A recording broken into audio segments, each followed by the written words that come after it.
Matt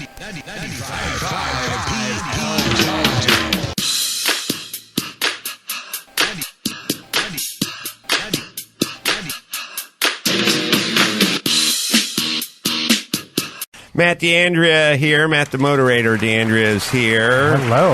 We just came off of doing a car cast, and we're talking about electric cars, and there's so much going on, and it's happening. Such hot talk. It's happening fast, so I thought, well, stick around. Okay.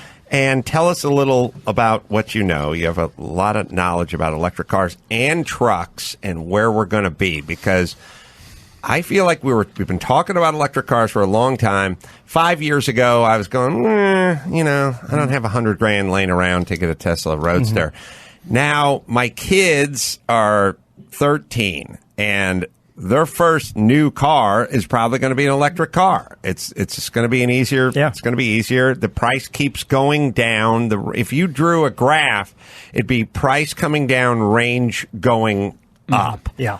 And so where are we at now? Like, what's some entry level stuff? Right. Well, you're right in that pretty much every car company is moving towards something electric, and some companies like Volvo are going to go to all electric or hybrid. They won't even have just pure gas engine vehicles. So there's a lot going on. And so now we're getting into electric vehicles around the $40,000 range, actually lower than that. Certainly something like a Nissan Leaf at $31,000. And when the Leaf came out, it had a range of about 100 miles.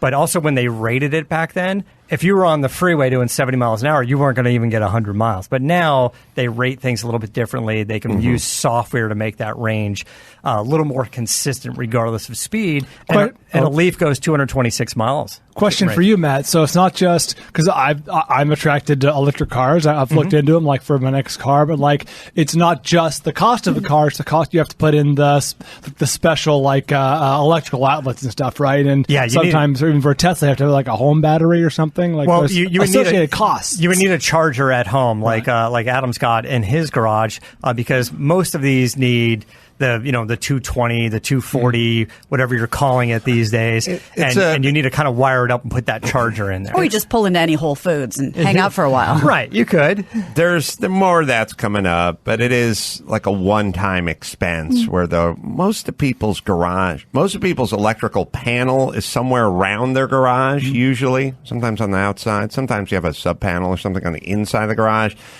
And a real electrician is going to have to do that and run it in some rigid conduit and stuff.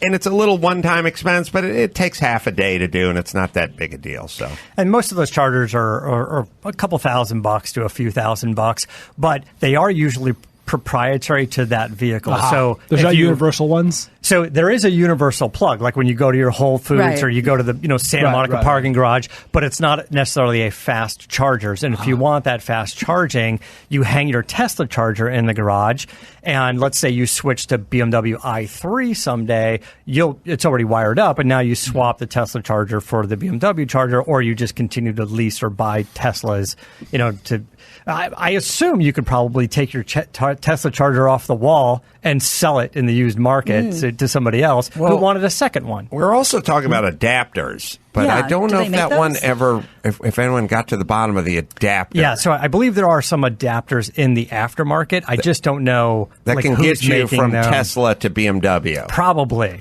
There's going to be a market for that in the next 3 years for sure. Yeah, so as leases end. The problem is people are afraid of fires and warranty issues, and if you use an adapter, does it avoid a warranty on your Tesla or something? And if you're 80, 90, 100 grand into a car or more, just do what they say. Just do what they say, right? Like for now, we're just doing what they say. Where's Tesla and or whomever with the charging plate that you physically drive over, but you don't physically have to plug it in? Yeah. So Tesla, like a lot of Tesla announcements, they have a lot of vaporware and not a lot of reality, it seems like. Right. And, what about their 200-mile-an-hour supercar that goes 200 miles an hour? I like the idea of the just drive on. They also had the other one where like the quick charger would be like, hey, we can make it even quicker. We're just going to swap your battery. Why do you need to own the battery? You just own a battery. So you pull up into a carport, and a machine comes underneath your car, takes your battery out, swaps a new one, and you're on the road in 5 minutes. Sure. Okay, but we're a little ways from that, right? And it would be better if it was universal. If you can roll up most sedans and just swap batteries, then yeah, that's something you'd see in some, a more futuristic movie than you would with companies that are trying to make money doing that. So I haven't seen the charging plate happen yet, and the big question is going to be, even with our phones now, I have like a charging plate at home, but it doesn't charge as fast as if you plugged it in. I just picked up, got my mom a Toyota RAV4 hybrid. It has a charging plate in it. You just throw it down and it goes. That's standard. Yeah, not for the car, but for the phone. Yeah, for the phone. It's just not as fast. So you got a Leaf that's pretty cheap. You got a Chevy Volt or Bolt. I can't the remember Chevy Bolt. But I think there's both. No, there's no longer a Volt. There is a Bolt. But the ones that stand out the most, of course, are the Tesla Model 3, which is about $40,000, a little under $40,000, depending on the range and battery sizes. And that's how we're buying them, different battery sizes. And a Model 3 can go somewhere from 200 to 322 mile range. And if you can get into it in the low 40s, that's a pretty good price for that kind of car. Where are we at with trucks? Trucks are pretty interesting, but on the competitor to the Model 3, real quick, is the Mustang Mach-E that's coming out soon, and that's a good-looking vehicle. Yeah, it's about $44,000. It looks nothing like a Mustang, but they're like putting it under that badge. They are, and it doesn't. Some people hate it, some people like it. It doesn't matter to me. There's a lot of badging going on. Like there's a lot of Genesis now is now not Hyundai anymore. Yeah. It's Genesis. Like they're sort of figuring out that we're going to put different badges for different things. It's kind of, I guess, and is diesel dead? Is there any diesel going on at all? There is, but obviously they took a really big hit with the whole Volkswagen, the Audi thing. Wasn't French fry oil supposed to be the wave of the future at one point? Yeah, but nobody wants to fuel up at the back of a Chinese restaurant. So I had a guy who lived down my street who'd converted his Mercedes diesel to run off the French fry grease, and it smelled like French fries were coming out of the guy's exhaust pipe. Yeah, we just went through the process with Chris to get a new car, and we looked all up and down for diesels, and a lot in Europe, not a lot in the U.S. Wait, why was she? Did she want a diesel? She had a diesel. The Range Rover was a diesel. She loves it. You also have to keep in mind that there's an oil in the fuel. And when you go to the gas pump, you see like, hey, there's the 91 and the 87. Then when you get to the green diesel pump, it's disgusting. It's slimy and it smells bad. Yeah, and it's pungent. You always want to wash your hands. And by the way, if you've got a new baby at home, I don't know that I want diesel fingers, going on. It's also... With the baby or with you? Yeah, either one. It's more expensive now than regular fuel, I believe, as I was traveling around the country. So anyway, I think you get twice as much per mile. I think diesel per gallon, I should say. Yeah, and I don't think it's quite twice as much. It's better, and you get more torque out of it too. But I think the diesel is going to be like the Beta versus VHS cassette. Like it's going to go the way the Dodo, and electric is just going to step in. When I think they gave me a Chevy Volt. Yeah, when it first came out. Yeah, several years ago, and the range was like 37 miles or something, and I drove it here, and I plugged it in. I plugged it in on a cord just like in front here, and it was here for like 2 hours, and it added 2 miles or 6 miles to the thing. Like it was really tough. Like the early days of streaming movies, you know what I mean? Like before Netflix really perfected it. 3 short days. It's like, in 3 days I'm able to enjoy this movie. Fight Club. Stuff doesn't work at the beginning, and then it does work. It does. Now that we're getting in so many electric vehicles, we have to look at how we're starting to test these vehicles. It's not all just about their performance or the range. It's about what does it cost you to charge it. So now we're starting to look into the efficiency of the charging. So if you charge the Jaguar I-Pace and you charge the Nissan Leaf and you charge it for the same amount of time to get roughly the same amount of miles, but what is it costing? What's the draw on your home, on your electric bill? And that's the next thing we're really starting to look at and finding ways to test it and quantify it. Is it? I haven't noticed, but at gas stations, why aren't there? Are charging stations going to be completely separate than gas stations? Why haven't gas stations added charging stations? Right. So the time is an issue that you're talking about. Is how long does it take to charge, especially with the 110 outlet? But and it's also like saying, why isn't there a burger joint on top of the PETA headquarters? Right. People get hungry when they go up there. They don't want the competition. I don't know if the guys who run the gas stations are happy about this electric move. On the other hand, these are some of the worst people on the planet, so I will be delighted when they all go out of business. The infrastructure for charging an electric car publicly is pretty terrible. In my opinion, it's terrible. The few chargers that are out there can often be a line, or it takes forever, or so you have to park it there all day. What these car companies are banking on are you charging your vehicle at home. They want you to do it at home. And if you can afford solar panels and things like that, you can start to offset the cost. And now they're trying to encourage companies, larger companies, to install these charging stations in the parking garages of their buildings. And I'm sure you're going to find more office buildings or like WeWork, those type of places that offer charging stations. I had a funny thing. When you build a new home now, anything over $1 million or whatever, you got to put that 240 jack in the garage. But I'm so old school. I took a tour. There was a house that was in my neighborhood, and I'd walk Phil around, and I'd see this house under construction a lot throughout the last few years. And if a house is under construction, I'm always poking around, looking over the fence. What you got over here? Yeah, I'm doing that. Sometimes I'd have to leave Sonny because it said no trespassing. He's not going. He stood on the curb. Yeah, and I was like, the gate's open. There's guys in there working. I'm going to go in there. He's like, no trespassing. I'm like, all right, pussy, stay on the curb. Blowing cigarette smoke in his face. I'll hold my cigarette while I walk in there. So he's standing out by the curb. I'm going in. So I get a flyer in the mail a couple days ago, and it says the house is done and it's for sale, and you want to come take a look at it. And I go, okay, all right. I'm not going to buy it. It's $11.7 million. Boy. And I go, but I'll go kick some tires, you know. And two funny things. First off, when they're showing me the garage, I see the plug for the 240, which is a different plug. It's like a round plug with like a smiley face almost design. It's like 4-prong or 3-prong, but it looks like in construction we used to use twist lock plugs, or it had a different thing and you twist them along. But anyway, I'm looking at it and I go, I like you got the 240 in there in case guy wants to do a little welding, MIG welding, run an electric dryer or something. $11 million house. The woman's like, that's for the car charger. And I'm like, oh, yeah. So we're going to have to ask you to leave. You should just roll around the neighborhood in Lynette's Tesla and just charge every time you see an open house. Go, I'm here for the cookies and the wine. It'll take me about an hour. Yeah.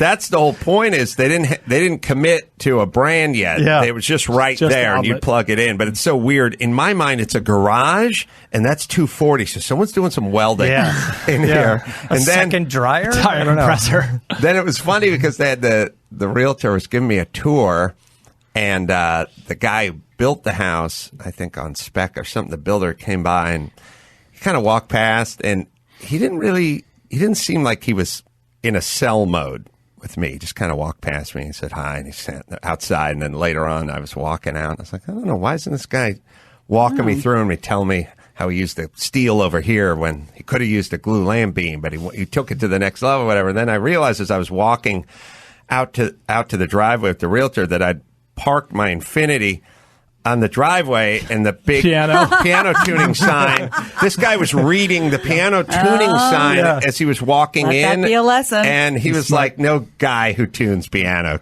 can afford it. I don't care how good you are at tuning piano. Well, how many could you possibly tune at once? Well, you know to afford $11 million. Enough to buy a $90,000 SUV, right? Like That's true. That's true. But he probably wasn't doing that. He was like, no. That could have turned real Curb Your Enthusiasm real fast. Well, I want to know why you don't think I can a piano tuner can't afford this house. Anybody with a magnetic sign on any vehicle cannot afford a $12 million home. I'm going to say, but there it was. So I guess in the new world order, when you build a new home, you wire it for that 240. in the garage. At some point, 220 became 240. I don't know when that happened. I don't know. I don't know when up. is 110 and 120 and then 220 and 240. I don't know how 110 becomes 220 because you double it up. Yeah, but I'm saying when did 110 become 120 and then 220 become 240? Don't know. It's all in a little vignette in the movie Mr. Mom. Oh, Yes. is it? I believe. 220, Wow, deep 221. Paul. Yeah. Wow. Whatever it takes. If you Whatever it takes. That's right. if you find that little Yep. vignette in Mr. Mom, you'll hear him talking about 220, 225 or He whatever. says 220, 221, whatever Right. it takes. Whatever it takes, Martin right. Mull, Michael Keaton, Terry Garr. Yeah, it's a deep kind of pull because you have to know what 220 Right. is back. But it was back then. weird that he's like, I'm wiring up the living room, and Martin Mull's like, you're going to make it all 220? Yeah, why am I making my entire living room 220? Well, I just, these are do lots of welding. All these stupid writers in Hollywood, like the amount of money, and also if you plugged your end table lamp into 220, would blow up. It would explode. Yeah. If you couldn't plug a toaster, or I have done. Get your toaster to go twice as fast. I've run Oh, stuff. my I goodness. have run stuff off a 220 that you're not, drills and shit that you're not supposed to. They go berserk. Sorry. Can we please just watch all of Mr. All right, Mom? let's just do it. Here it is. Taking advantage of some of the time off to add a whole new wing on here. I'm going to rip these walls out and, of course, rewire it. Yeah, you're going to make it all 220? Yeah, 220, 221, whatever it takes. Well, you sound like a pretty handy guy. Right now, here's why Love here's that why movie. Hollywood screenwriters are Here, horrible. Ron, let me show you what I'm doing. Taking advantage of some of the time off to add a whole new wing on here. I'm going to rip these walls out and, of course, rewire it. Yeah, you're going to make it all 220? Yeah, 220, 221, whatever it takes. Well, you sound like a pretty handy guy. Yeah, well... Now, here's why Love here's that why movie. Hollywood screenwriters are horrible. Yeah. When Martin Mull asked the question, we now know that he doesn't know, Right. although he's supposed to know. So he could have said 110, and he could have said 110, 111. Could have done the same joke. It would have been factually. Yeah. Yeah, But anyway. 110, 115, Right, whatever it takes. Yeah. That'd be the line. All right, well, let's keep going before I get going on Ghost Rider. So I'm going to start getting angry. Yeah. Or possibly Transformers and what's under the hood. know. So the electric truck department. where are we Electric at? trucks. So this is a big segment, and everybody's going to start to come out with electric trucks. But if you think of like an F-150, Chevy Silverado, F-150 sells something like 1 million trucks a year. So if you make an electric F-150, even just scratching the surface, you could be selling 200,000 trucks a year, which is more than anybody selling electric vehicles, really. And that could ultimately bring the costs down quite a bit. You know, you don't need a $100,000 electric F-150. Not to mention, all the car companies are bragging about how much torque the electric motor makes. Well, but when do you use it? I mean, do you use it going to 0 to 60 trying to go fast? It's in the truck world when you want to tow something, right? So an F-150 could tow 13,000 pounds, but Ford is already doing these teasers going, oh, well, the electric F-150 tows 1 million pounds. Like we could tow a train. The amount of it's all torque when it comes to towing, Yeah. and the amount of torque produced by a gasoline-powered engine is less than a diesel-powered engine. You get more torque. That's why all the big trucks are diesel. But and- not just less, it's when it is. A gas-powered engine makes all of its power, horsepower and torque, Right. zero at 0 RPM, and you have to accelerate. Right. And whereas an electric motor makes all of its power right from the get-go. As soon as you just lean in on It's the throttle, immediate torque, it's right. immediate Takes off. torque. Yeah. So the company that I like right now that I think is making some smart moves is Rivian. Rivian came out at the LA Auto Show a couple of years ago. They've been around for a while now, but working on their technology. And they came out with an electric pickup truck and an SUV. And their technology was impressive enough that two things happened. Ford went to them and invested $500 million into Whoa. the company. And now Rivian is sharing technology with Ford, whereas the F-150, electric F-150, is homebrewed at Ford. But everything on the Lincoln side that's electric, any electric SUV from Lincoln, will be based off of Rivian technology.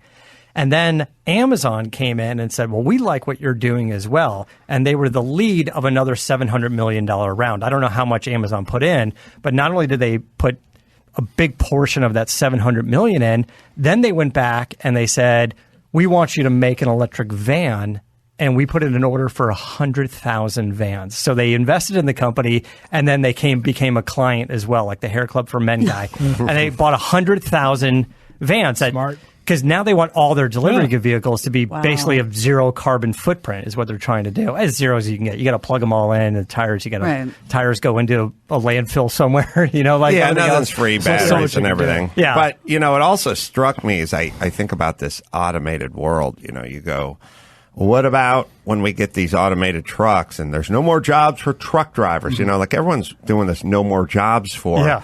But you think about these all-electric fleets with no moving parts, really. I mean, some moving parts, but what I'm saying is the business of the maintenance business on a fleet was a major business in this country. First off, you can't outsource it. You can't take all the school buses and delivery vans and cop cars and send them to India.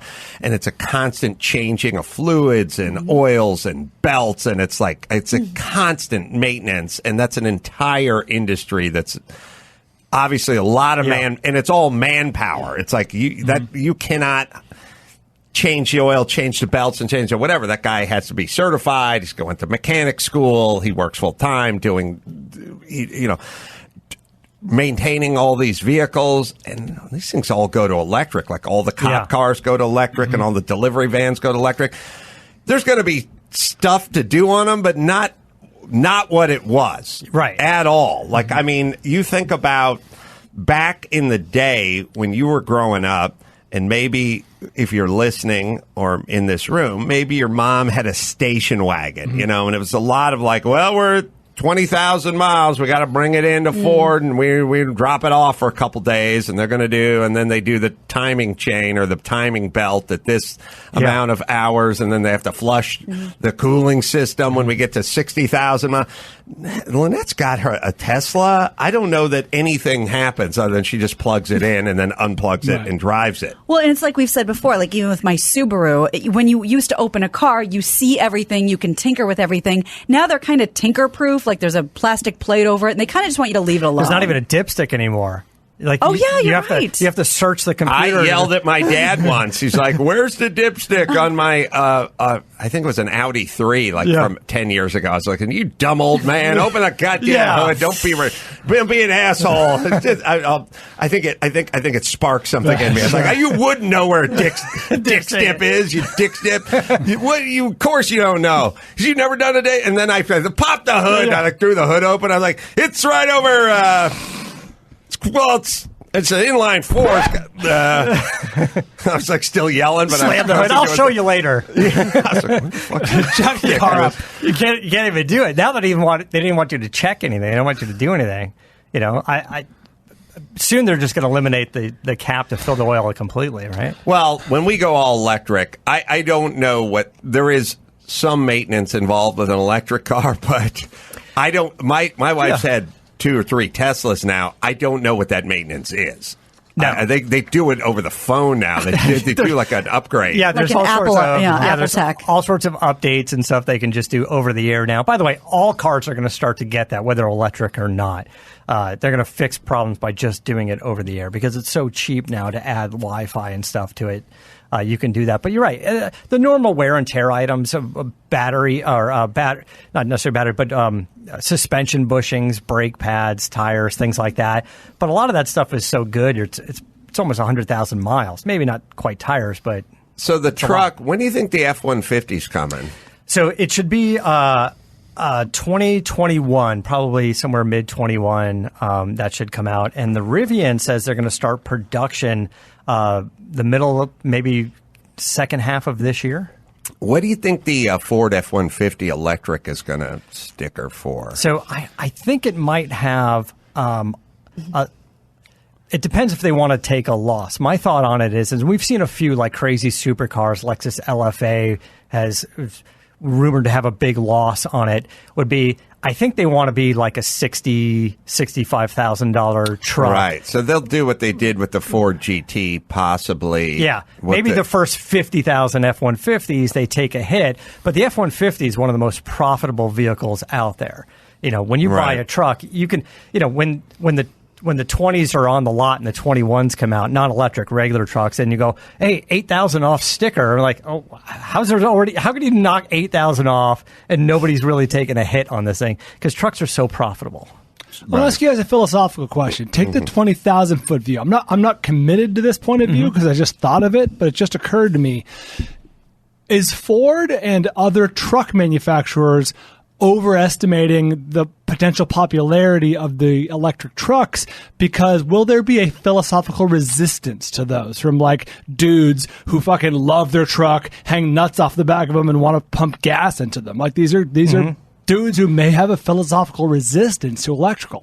Yes, to electric. absolutely. But we've already started to see that and overcome that in the supercar world and These other are different segments. dudes, though. I mean, They are car guys. No, but they're Like, petrol heads. Yeah.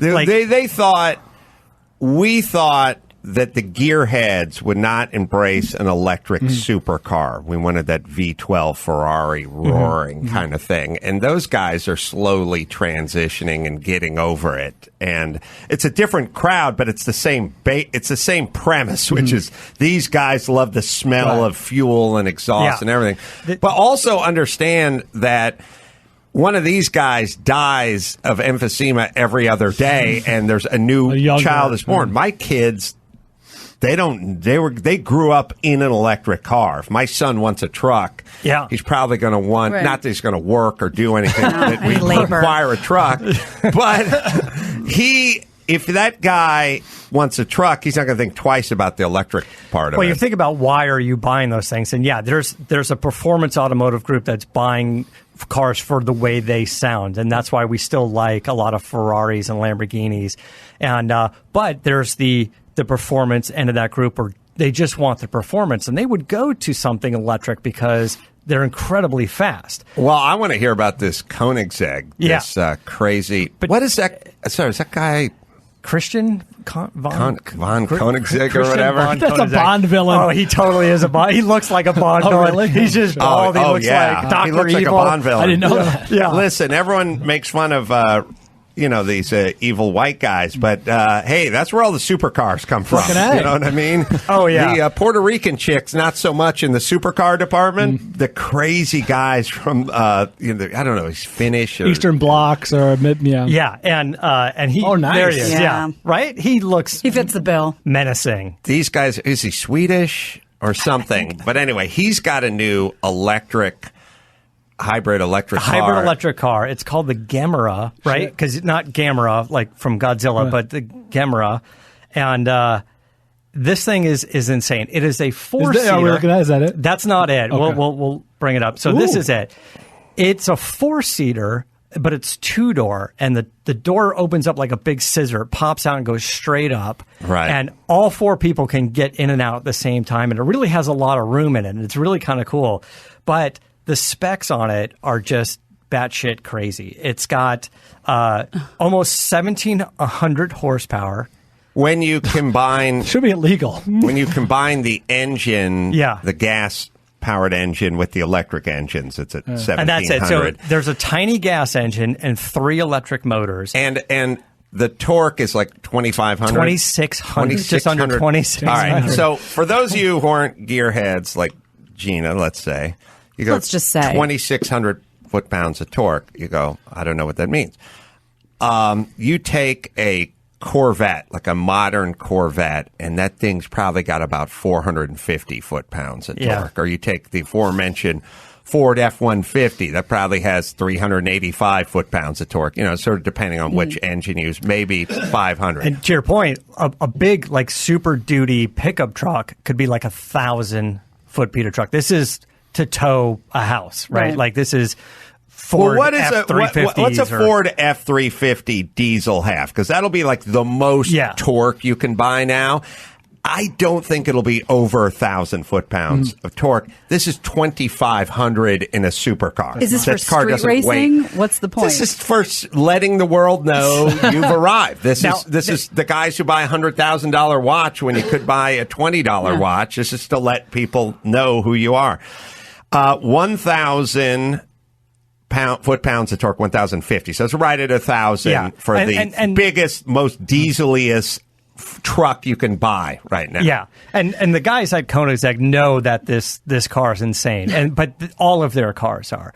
And their little gas engine, which is a 3-cylinder, 2-liter engine, which is tiny, and it makes almost 600 horsepower, and they call it the tiny friendly giant. That's their nickname for the little 2-liter engine. This is what do you have to fill up every 20 feet? No, it's actually incredibly efficient because with the electric motors and the tiny gas engine, which it can shut off the gas engine, and it's no different than the Toyota RAV4 hybrid I just bought from my mom. Christian von Koenigsegg. And by the way, imagine, I like to do this all the time now, especially during election season. You got to have $1 million. Imagine if the government was making these things. Imagine what we would be doing. Would we have any of this? There'd be no option of all these. Everyone's just out competing. Nissan's got to beat Chevy with the Bolt and the Leaf, and then there's an upper end and there's a middle category, and those guys have to go slug it out. Everyone's just slugging it out, and guess who wins every time? Us. Consumer. Because we don't have to buy the car brand that's closest to where we live. We get to tour around, literally kick tires, and do it. And that competition creates this, and it creates excellence, and it creates it fast. Yeah. Where we were 5 years ago with this was almost nowhere, and now it's like in 3 years, my kids have turned 16 in 3 years, they're going to have just a cornucopia of super high range, super safe, super inexpensive electric vehicles to choose from. All right. Sorry, you were going to say. I was going to say, you think of the fastest gas engine cars in the world, 0 to 60 in, I don't know, maybe 2.5 seconds sound, like the new Porsche Turbo S. This Koenigsegg, 0 to 60 in 1.9 seconds. My God. Sub 2 seconds, and 0 to 60. That sounds painful. And we went from supercar to hypercar to megacar. We're at megacar We're at now. megacar now. That's what they called it. But if under 2 seconds is being launched off a carrier deck and a steam-powered catapult. That's it. It's not blurry. even that. It's tunnel vision. It's more blurry. than that. There's got to be some setting where it's like, oh, you drive around with a mediocre 800 horsepower, and then you can turn up the wick to 1600. Well, if you go full on sub 2, 0 to 60 with launch control, there's probably going to be some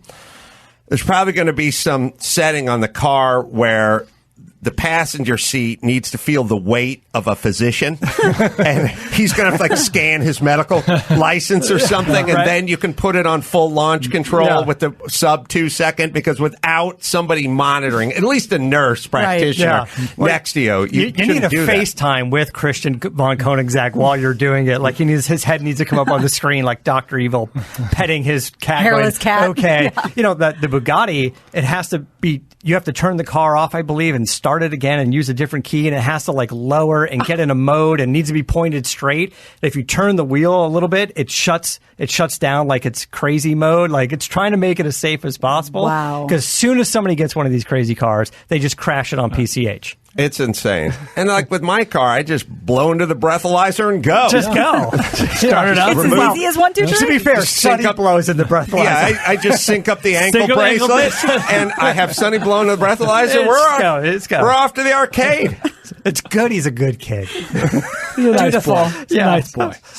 Blow on this for Daddy. The Sonny, I swear to God, when I took those kids out, I said to them, you never driven in a car with a stick shift, have you? And they're like, no, I have not. And I said, well, get in this car with this stick shift, and I'm going to show you how. Seems like a lot of work. How we used to do it old school. And it's just a waste of my time. I wound that thing up, and I chirped it going from first to second, and Sonny was screaming, we're going to be arrested. We're all going to prison. We're going to prison. I love that he went to crime and not safety. Exactly right. Yeah, We're not all going to die. We're going to be arrested. We're all going to go to jail. And when I was driving my daughter around the neighborhood there, when she was driving me around the neighborhood, she's like, Daddy, what if we pass a cop? What are we going to do? And I was like, believe me, if we get pulled over, I shall be the one who will be in trouble. Yeah. You are going to skate. I will get the book thrown at me. All right, let's take a drive with